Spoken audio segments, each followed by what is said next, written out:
A child is everybody's child. Tell us what happened to Jaden.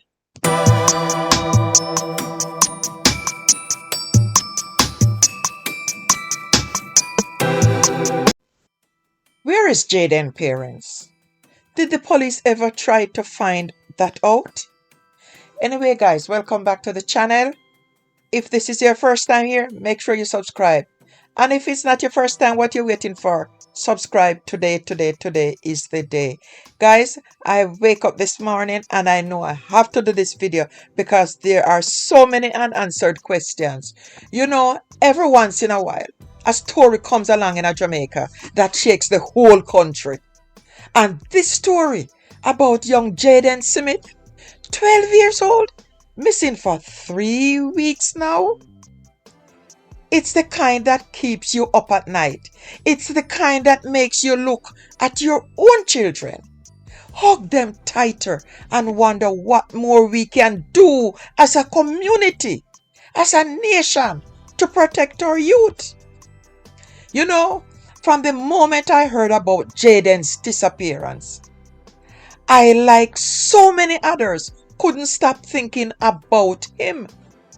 I found myself checking the news every single day, hoping for some update, any sign.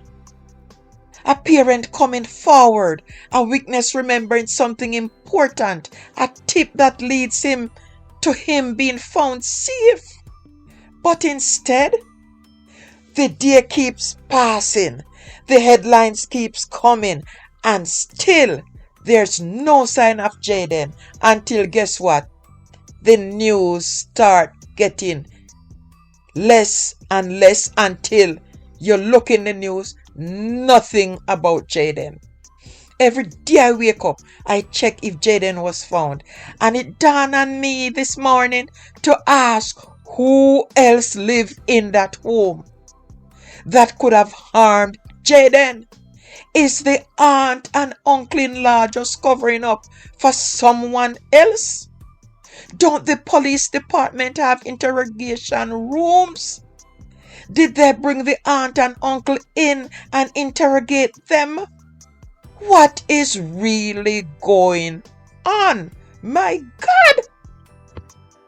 What really troubles me is how in all the interviews and news reports we have heard from everyone except Jaden's mother and father. We have seen the aunt, the uncle-in-law, the cousin from abroad, even the school principal. Everyone doing their best to help the search, to keep hope alive.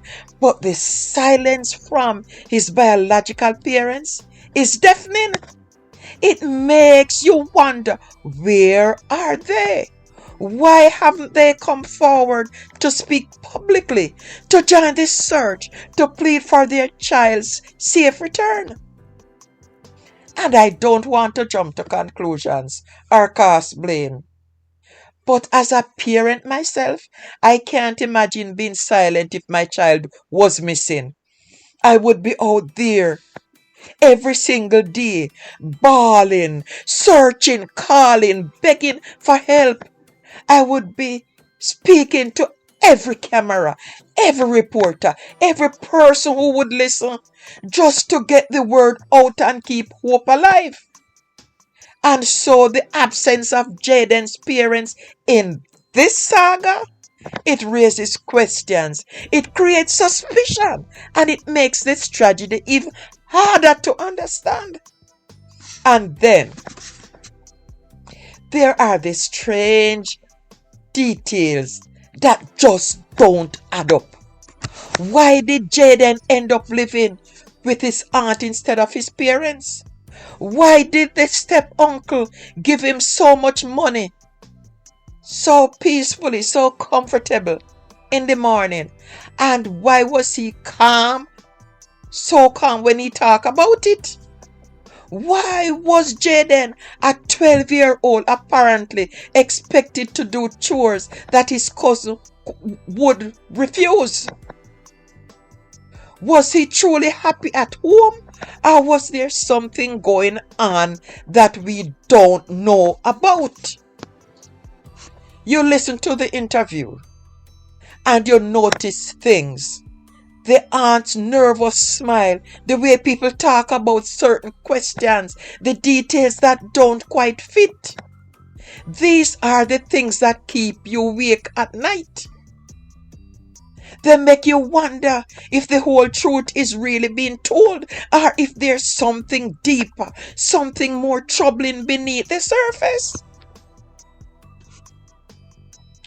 And what about the police? Why did it take more than 2 weeks for them to search the home and properly interview everyone involved? In a case like this, every minute counts. You want to believe in the system. You want to trust that the authorities are doing everything they can. But sometimes it feels like the response is too slow, too disorganized, too reactive instead of proactive. In a country as small as ours, with communities as close-knit as ours, how can a child just vanish without a trace? Now you tell me this. I keep thinking about Jaden, about the kind of boy he was, about the hopes and dreams he must have had, about the fear and confusion he must be feeling if he's out there alone. I think about the community that has rallied around him, the schoolmates searching, the prayer sessions, the flyers, the social media posts.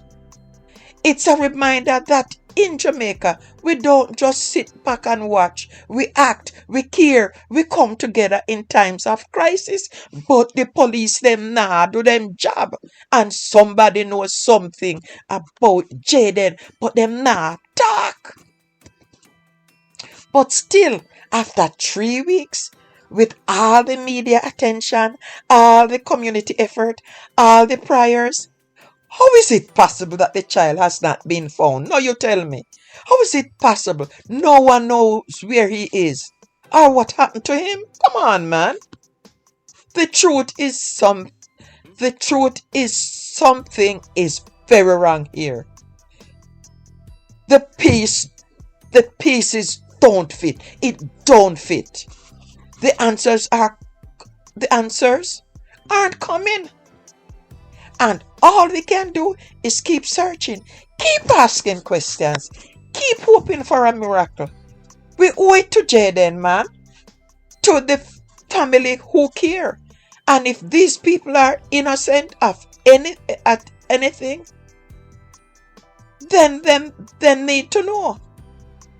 And to every child in Jamaica, to not let the story fade away. We need to keep Jaden's name alive.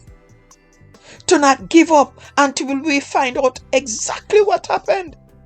And to make sure that nothing like this ever happens again. It's happening too often in Jamaica now. Because at the end of the day, every child is our child. Every missing child is tragedy that touches us all. And until Jaden is found, we cannot rest. We cannot move on. We cannot be silent. So let's keep the faith, keep the pressure on, and keep demanding answers. Jaden deserves nothing less. Anyway, guys, we all have to hope for the best for Jaden. And guys, thanks for watching. And make sure you subscribe. And I will see you back here on my next YouTube video.